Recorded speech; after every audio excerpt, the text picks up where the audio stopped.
আপনি দেখছেন আমাদের বিশেষ পডকাস্ট অনুষ্ঠান জাগো মনুষ্য। এই অনুষ্ঠানের মাধ্যমে আমাদের বিশেষ অতিথি সন্তান দলের সম্মানীয় প্রেসিডেন্ট শ্রী শঙ্কর সরকার মহাশয় প্রকৃতি ও মহাবিশ্ব সম্পর্কে আমাদের সবাইকে সচেতন করবেন। এই অনুষ্ঠানটিতে ধর্ম, রাজনীতি, বর্ণ এবং আরও বিভিন্ন বিষয়ের কথা মানুষকে জানিয়েছেন। প্রকৃতির দান সার্বজনীন, জন্মগত অধিকার অনুসারে universal birth right given by the nature to all. এই প্রকৃতির সমস্ত সম্পদের উপর সকলের সমান অধিকার পাওয়া উচিত।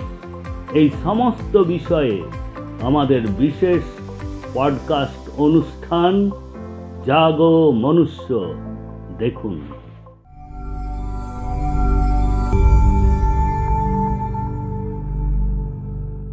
এই ব্যক্তি মালিকানা আসার পর থেকে, রাজতন্ত্র আসার পর থেকে আমাদের পৃথিবীর উপরে স্বৈরতন্ত্র এবং যোদ্ধার জমিদারদের, বুদ্ধিমান লোকেদের জবরদস্তি জুলুমবাজি শুরু হলো, দাসপ্রথা চালু হয়ে গেল।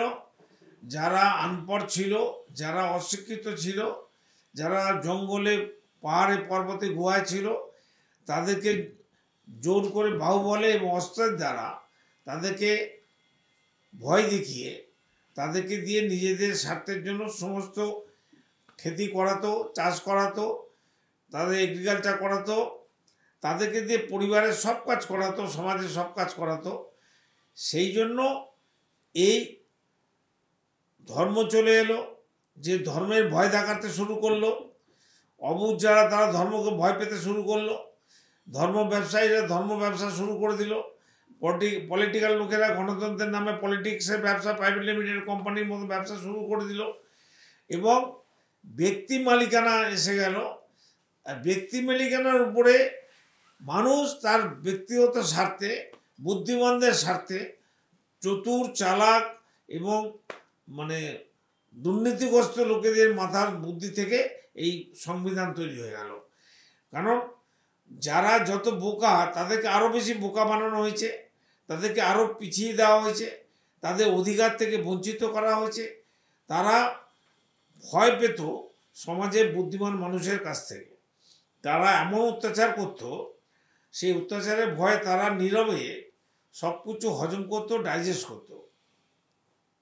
সেই জন্য আমাদের বর্তমানে যারা আমরা 800 কোটি মানুষ আছে এই পৃথিবীতে, প্রত্যেক মানুষ সবাই ভালো বুঝি, ভালো মন্দ বোঝার ক্ষমতা আমাদের আছে। এটা গড গিফটেড, এটা নেচার বেস, এটা ঈশ্বরের একটা দান। প্রত্যেকের মধ্যে বিবেক বসে আছে। বিবেক কিন্তু আমাদের বলেই দিচ্ছে যে কাজটা ঠিক হচ্ছে না, এ কাজটা করো না, এটা বন্ধ করো, দাঁড়িয়ে যাও।